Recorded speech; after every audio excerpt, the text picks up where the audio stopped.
आसमान ने पूजबू और आम्ही मे भगवान की पूजा की थी और अर्ज की थी कि मे बाबा गर्मी पड़ी रहती है कई और आ नवो नवो आ मैदान काढ जुए तो दुळुडे थोडो काढू કરી દીવાન તે બે દાડા પહેલા અસલ પડી જાય પૂરું ટાળું થઈ और અમે હાજ્યા હતા નામજા और પછી ફેર અરજ કીધી कि हमें फिर परली जंगा क्योंकि पैसा વધાર नहीं तो वाटर प्रूफ और डैम में लगाड़ी जुए तने आज ने दाड़ा राहत आल दीजो और ना गाम खेड़ा ने माता ने जटली से आदिवासी समाज ने जी गोत्र रही अने गोत्र ने कुल देवी और हमारे खत्री थे की आराधना की थी और मेरे बाबा थे की आराधना की थी कि आज ने दाड़ा पूर्ण कोड़ो करी दीजो तो तमे सब जानो आज कोड़ो थाजू नहीं थाजू ये है आदिवासी समाज की पुरखाई जो पूजा पद्धति है। हमारी जो पुरखाई पूजा पद्धति है कि मांगजो में मां है और मानस अनुरूप और ये पूजा पद्धति से हमारी प्रकृति की जो देन है और आज हम सबको शांतिपूर्वक कार्यक्रम निपट गया। आज इस कार्यक्रम में हम तो पांडाल में बैठे हुए हैं इस जमीन को तैयार कराने के लिए यहाँ के जो स्थानीय साथी हैं जिन्होंने दान की है जिसका छोटा मोटा कब्जा था और इस जमीन के लिए कई साथी जेल गए हैं उन सब के जो मतलब पसीना बहाया उन सब ने संघर्ष किया और उन सब की बदौलत आप शांतिपूर्वक तरीके से बैठे हैं उनको भी मैं यहाँ से जोहार करना चाहूंगा। राजस्थान का प्रशासन डूंगरपुर का प्रशासन सोच रहा था कि भारत आदिवासी पार्टी आ रही है तो कार्यक्रम कहां कर रहे हैं अभी तक जिला मुख्यालय पे कोई तैयारी नहीं की है और 3 दिन पहले प्रशासन को पता चलता है कि आदिवासी प्रेरणा स्थल बनाया गया है 84 विधानसभा क्षेत्र के अंदर और आदिवासी प्रेरणा स्थल पर पूरे देश के आदिवासियों को आमंत्रित किया गया है। ये 4 दिन पहले पता चला प्रशासन को और ये गांव के साथी ये ब्लॉक के साथी उनकी मेहरबानी। मैं अपनी बात शुरू करूं आज इस पांडाल के अंदर और ये आवाज जहां तक जा रही है जो जितने भी साथी हैं आप सभी लोग दिल से आए हो यहां से आए हो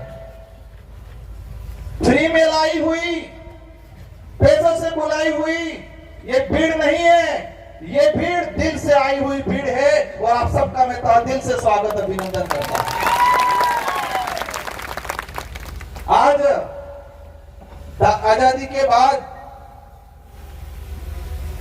हमारी जो विचारधारा है और इस विचारधारा के आधार पे ये जो पार्टी बनी है और ये पार्टी पहली बार देश में और इस क्षेत्र के अंदर लोकतंत्र स्थापित करने का काम करेगी और संविधान की जो मूल भावना है और लोकतंत्र की जो वास्तविक परिभाषा है उसको धरातल पे लाने का काम ये भारत आदिवासी पार्टी करने वाली है। इस पार्टी को बनाने के लिए कई जनों ने योगदान दिया और इस पार्टी के आधार पे आने वाले समय में हमारे आने वाली पीढ़ी का भविष्य सुधारेंगे जल जंगल की जमीन की लड़ाई लड़ेंगे संवैधानिक हक अधिकार की लड़ाई लड़ेंगे और कमल कांग्रेस की खटिया खड़ी करेंगे। हम क्या थे क्या बना दिया हमारे पूर्वज क्या थे ताकतवर थे स्वाभिमानी थे दयालु थे और दानदाता थे। हमारे पूर्वज स्वाभिमानी थे ताकतवर थे दयालु थे और दानदाता थे। उस समाज को इन कांग्रेस बीजेपी ने फ्री की योजनाओं में मानसिक रूप से गुलाम बना के एक भिखमंगा बनाने का काम किया है। कांग्रेस बीजेपी ने 75 सालों के अंदर हमारे समाज को एक स्वाभिमानी समाज एक दानदाता समाज मेहनत से कमाने वाला समाज और इस देश का मूल मालिक होने का जो दावा हम करते हैं और हैं उस समाज को कांग्रेस बीजेपी ने आज तक हमको कमजोर बनाने का काम किया है। आज ये जो पार्टी बनी है इस पार्टी आने वाले समय में राजस्थान की सरकार कौन होगी, मध्य प्रदेश की सरकार कौन होगी, महाराष्ट्र की सरकार कौन होगी, ये तय करने का काम करेगी ये भारत आदिवासी पार्टी। कांग्रेस वाले कहते हैं, बड़े बड़े लॉलीपॉप देते हैं। एक नारा लगाया था उन्होंने, क्या लगाया था, नफरत के बाजार में मोहब्बत की दुकान खोलने आए हैं। क्या लगाया था, नफरत के बाजार में मोहब्बत की दुकान खोलने आए हैं। मैं कहता हूं, नफरत के बाजार में स्वाभिमान की दुकान खोलने आएगी भारत आदिवासी पार्टी, क्योंकि मोहब्बत वाले धोखा बहुत जल्दी देते हैं। मोहब्बत की बातें करने वाले धोखा बहुत जल्दी देते हैं। और हम इस देश के अंदर आदिवासी समुदाय, माइनॉरिटी, एससी सभी को स्वाभिमानी बनाने का काम करने आएंगे। आज हमारा समाज किस तरह से बना दिया इन लोगों ने, हम लोगों को गुमराह कर दिया गया है, हमारे लोगों को मानसिक रूप से कमजोर कर दिया है। और मैं कई बार कहता हूं कि कांग्रेस बीजेपी 75 साल तक क्या किया, हमारे बाजे ने घुसवाड़ी नाचा सपा हो कि तू घुसवाई किया, कंप्लीट मानसिक रूप की घुसवाई किया। और घुसपानो काम करने की दो जे कांग्रेस बीजेपी में लसवायला ताणी कीधु, लसवायला ताणी घुसपण काम कीधु। और ये विचारधारा जी घुसवायला है आनंद चेतन थावानो काम कराड़ेगा, आनंद सावधान रहवानो काम कराड़ेगा, आनंद जागवानो काम कराड़ेगा। क्योंकि आज तक हमारे समाज के अंदर, हमारे पूरे आदिवासी इलाके के अंदर इन लोगों ने वोट बैंक बनाया गया है। और ये पार्टी, ये विचारधारा है। और इस पार्टी में यहाँ की जनता, क्षेत्र की जनता तय करेगी कि लोकसभा विधानसभा में हमारा कौन आदमी जाएगा। शेड्यूल एरिया के जो प्रावधान है, जो टीएससी, हमारे लोगों को झूठी झूठी बातें पकड़ाई गई, लेकिन शेड्यूल एरिया के प्रावधान नहीं बताए, टीएससी नहीं बताई कि टीएससी में क्या है, क्या अधिकार है। और आने वाले समय में हमारे यहाँ से बहुमत से जाएंगे विधायक, और राजस्थान की टीएससी, मध्य प्रदेश की टीएससी और महाराष्ट्र की टीएससी ट्राइबल एडवाइजरी काउंसिल में जाएंगे और आदिवासी समुदाय के हित में, एससी के हित में और शेड्यूल 5 की जो प्रावधान है उसके अनुरूप यहाँ पर काम कराने का काम करेंगे।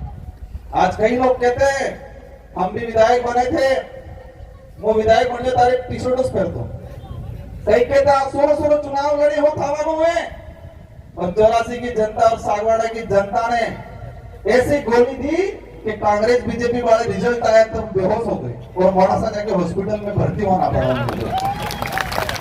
और फिर कहने लगे ये जीत के गए हैं लेकिन उनको चेयर नहीं मिलने वाली है। संविधान में प्रावधान है और आपकी ताकत हमारे साथ जुड़ी थी और आपकी ताकत से हमारी ताकत दुगुनी हुई। और हम आदिवासी समुदाय के हित में, एसटी एससी माइनॉरिटी के हित में शेड्यूल एरिया के प्रावधानों के लेके विधानसभा में आवाज उठाई और राजस्थान के मुख्यमंत्री को मजबूर होना पड़ा और आदिवासी दिवस पे सरकारी अवकाश घोषित करने का काम किया। पहले डूंगरपुर जिले की बात करें तो 2 साल के अंदर एक बार मुख्यमंत्री आता था और आपकी खोप की वजह से अब 1 महीने में 5 बार मुख्यमंत्री आ रहा है।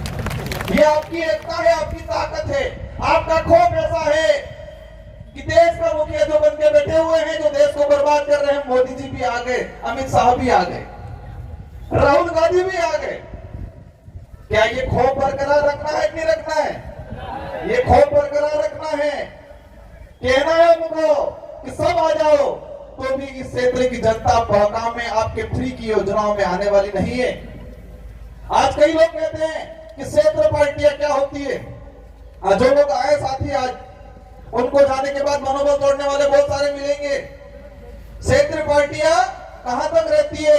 क्षेत्र पार्टियां अगर नहीं होगी तो हमारा भारत देश नहीं होगा।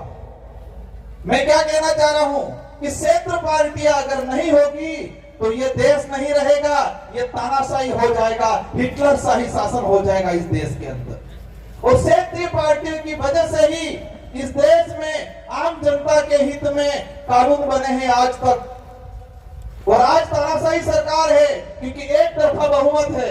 आप सबको अवगत करा देना चाह रहा हूं कि यूपीए की सरकार बनी 2004 के अंदर, सेकंड यूपीए की सरकार बनी 2008 में। और देश के अंदर जो आम जनता के हित में जो कानून बना है, जो कांग्रेस आज उसके आधार पे वोट मांगती है, कहती है कि रोजगार गारंटी हम लाएं, सूचना का अधिकार हम लाएं, खाद्य सुरक्षा अधिनियम हम लाएं, वो झूठा दावा करती है। उसका इतिहास बताऊंगा इस मंच के माध्यम से। अगर क्षेत्रीय पार्टियां 2004 में यूपी की सरकार बनी, 15 संगठनों ने समर्थन दिया और कांग्रेस को कहा देश के अंदर अगर रोजगार गारंटी का कानून नहीं लाओगे तो हम आपको समर्थन नहीं देंगे, और कांग्रेस को मजबूरन उस समय रोजगार गारंटी कानून लाना पड़ा, इसकी इच्छा से नहीं लाई। ये ताकत है क्षेत्रीय पार्टियों की। क्षेत्रीय पार्टियों की वजह से सूचना का अधिकार अधिनियम आया, क्षेत्रीय पार्टियों की वजह से शिक्षा का अधिकार अधिनियम 2009 बना। अगर क्षेत्रीय पार्टियां नहीं होती तो ये जितने भी जो अधिनियम बने हैं, वो अधिनियम आम जनता के हित में जो बने हैं वो नहीं बनते। और आप देख सकते हो उसका उदाहरण 2014 के बाद एक तरफा भाजपा की सरकार आई और उस सरकार ने सभी कानूनों को कमजोर करने का काम किया, आरटीआई को कमजोर करने का काम किया, नरेगा कानून को कमजोर करने का काम किया, खाद्य सुरक्षा अधिनियम को कमजोर करने का काम किया। इसलिए क्षेत्रीय पार्टियां जब तक इस देश में जीवित रहेगी तब तक ये देश रहेगा, देश का संविधान रहेगा। और जो लोग देश का नाम बदलने की बात करते हैं, जो लोग देश का नाम बदलने की बात करते हैं, कौन कर रहा है देश का नाम बदलने की? कौन बात कर रहा है? भाजपा के लोग कह रहे हैं कि हम देश का नाम बदलेंगे। उनको 2023-24 में एहसास कराना है कि जो देश का नाम बदलने की बात करते हैं, जो संविधान बदलने की बात करते हैं, जो आरक्षण खत्म करने की बात करते हैं, उन लोगों को वापस गुजरात भेज देना। कहां भेजना है? गुजरात भेज देना। उनको एहसास कराना है कि ये भीड़ अब भीड़ नहीं रही है, भीड़ने वाले हो गए हैं, और ये भीड़ने वाले आने वाले समय में लोकतंत्र की वास्तविकता समझाने का काम करेंगे। साथियों, उदयपुर संभाग के अंदर बांसवाड़ा के अंदर तानाशाही की जा रही है। बांसवाड़ा में आरक्षण को लेकर जो आंदोलन हुए उसमें परेशान किया जा रहा है। बांसवाड़ा में एट्रोसिटी एक्ट को लेकर हमारे भाई थाने में गए, 200 लोगों पर मुकदमा किया गया है। उन बांसवाड़ा के मंत्रियों को भी एहसास कराना है कि ये राजतंत्र नहीं, ये लोकतंत्र है, और लोकतंत्र की परिभाषा 2023 में हम आपको दिखाएंगे। साथियों, हम लोग उन लोगों को भी आह्वान करना चाह रहे हैं कि हमें शांतिपूर्वक तरीके से, हमें किसी प्रकार के बेवजह उग्र आंदोलन नहीं करना है, क्योंकि काकरी डुंगरी में हम शांतिपूर्वक तरीके से हमारे साथी आंदोलन कर रहे थे। कमर कांग्रेस के लोगों ने मिलके हमारे लोगों को फंसाया गया, वहां पर जाके जबरदस्ती धांधली करवाई। साथियों, इस मंच के माध्यम से कुछ मीणा भाई आए हैं, उन मीणा भाइयों को कहना चाहूंगा, और जो नहीं आए हैं मेरे वीडियो के माध्यम से कहना चाहूंगा कि मीणा भाई अगर जितने सक्षम हैं, इतने अगर बिल सक्षम होते तो पूरे देश में राजनीतिक रूप से हम एकजुटता दिखा के पूरे देश में राज करते। मीणा भाइयों के पास जितनी सुविधा है, मीणा भाई जितने सक्षम हैं, अगर इतने सक्षम हम होते तो राजनीतिक रूप से पूरे देश में हम लोग कब्जा करते और पूरे आदिवासी समुदाय का नेतृत्व करते, पूरे देश के आदिवासियों का नेतृत्व करते। तो मीणा भाइयों को विशेष कर कहना चाहूंगा कि आप लोग नेतृत्व करो, और कांग्रेस बीजेपी का जो पजामा पकड़ रखा है उस पजामे को छोड़ो। आदिवासी समाज के लेके काम करना है तो कांग्रेस बीजेपी का पजामा छोड़ो। काफी वक्त है, मेरे से बाद भी हमारे राष्ट्रीय अध्यक्ष बोलना बाकी है, इन सबको आपको सुनना है, और हम सबको मिलजुल के आने वाले समय में इस क्षेत्र से कमल कांग्रेस को उखाड़ फेंकना है। हमारे यहाँ हमारी माताएं बहनें भी आई हुई हैं, इन माताओं बहनों को कहना चाहूंगा मैं, हम लोगों को किस तरह बनाया गया है, किस तरह किस कंडीशन में ले आए हैं ये लोग, हम लोग कौन थे। मैं उदाहरण के माध्यम से कहना चाहूंगा, आज कोरोना आया, पर्ची मेरे पास आने ही वाली है, भाई ने पकड़ ली ऐसा लग रहा है, लेकिन मैं एक बात बोल के अपना वक्तव्य खत्म करूंगा। माउंट आबू और सिरोही, जहां पर सड़क पे बंदर रहते हैं, बांद्रा, वो जो माताएं थी उसी कोरोना के काल के कुछ समय पहले बच्चों को जन्म दिया, और उनको जो फ्री में जितने यात्री जा रहे थे वो सारे यात्री नारियल देते, कोई रोटी देता, तो सारे के सारे जो बंदर थे वो जंगल का खाना भूल गए, उनकी ताकत को भूल गए, और जो फ्री का मिल रहा था उसी को खाना लग गए। जब कोरोना काल आया, कोरोना काल आने के बाद वहां पर यात्री जाना बंद हो गए, और यात्री जाना बंद हो गए तो फ्री का खाना पहुंचना बंद हो गया। जंगल में बहुत कुछ खाने का था, फल फ्रूट थे, लेकिन उनकी ताकत भूल गए थे वो। और उस दौरान बांद्रा आना रोड माथे दाढ़ी करता रोए था, छोटे छोटे बच्चे रोते बंदरों के, और कई बंदर मर गए उस दौरान। और यही काम इसी तरह कांग्रेस बीजेपी के लोगों ने हमारे समाज को बना दिया। हमको जमीन का हक चाहिए, हमको आरक्षण चाहिए, हमको संवैधानिक जो प्रावधान है वो चाहिए। आपके फ्री की 5 रुपए 10 रुपए की थैली नहीं चाहिए, ये बोलना है कमल कांग्रेस को लोगों को। हमें आत्मनिर्भर बनाना है। कांग्रेस बीजेपी ने हमको परजीवी बनाया है, दूसरों पे निर्भर बनाया है, और ये विचारधारा भारत आदिवासी पार्टी की विचारधारा इस समाज को आत्मनिर्भर बनाएगी, खुद के पैरों पे खड़ा होने के लिए तैयार करने का काम करेगी। और आप सब एकजुट रहे, एकता दिखाए, और आने वाले समय में पूरे देश के अंदर इस भारत आदिवासी पार्टी का बहुमत बनेगा और हमारे लोग चुन के जाएंगे। और अभी तो विधानसभा में आवाज उठी है, आने वाले समय में इस विचारधारा का आदमी लोकसभा में भी जाएगा, और लोकसभा में भी आदिवासी परिवार, इस समाज की जो विचारधारा है वो विचारधारा की आवाज गूंजेगी। इन्हीं शब्दों के साथ विशेषकर हमारे जो ये साथी है, जितने जो वक्ता हैं, सारे वक्ताओं की जो बातें हैं वो बातें सुन के जानी है। वो जितने भी साथी आए हैं सबको शांतिपूर्वक तरीके से जाना है, और जो जो बातें आपने सुनी है इन बातों को यहाँ गांठ बांध लेना है, यहाँ गांठ बांध लेना है। ये गांठ काली सुड़वी है बोटन दाड़े कई आंदोलन में जो एकता राखवी है, एकता राखवी, पर एकता राखवी क्या रही है इसकी खबर है। एकता रखनी है, और एकता विशेषकर चुनाव के वक्त रखनी है। और इस देश के संविधान के अनुरूप हमारे देश को चलाने के लिए प्रत्येक 18 साल के ऊपर वाले व्यक्ति को एक चाबी दी गई है। 18 साल से ऊपर वाले प्रत्येक व्यक्ति को एक चाबी दी गई है, और वो है मतदान। मतदान नहीं करवो, इन्हें उपयोग करवो है, मत का अधिकार है हमारा। और ये वोट वाली जी चाबी है, ये लोकतंत्र की कुंजी है। और एकता कब रखनी है, ये चाबी लगाने के वक्त एकता रखनी है। और कांग्रेस बीजेपी का ताले पे ऐसी चाबी लगानी है कि इनका ताला जंग खा जाए और कभी नहीं खुले, और भारत आदिवासी पार्टी का दरवाजा खुल जाए, और इस दरवाजे से संवैधानिक प्रावधानों के तहत हमको अधिकार मिले, ये काम करना है, ये एकता रखनी है। इन्हीं शब्दों के साथ आप सबको धन्यवाद, आभार, जय जोहार, जय भारत, जय भीम प्रदेश।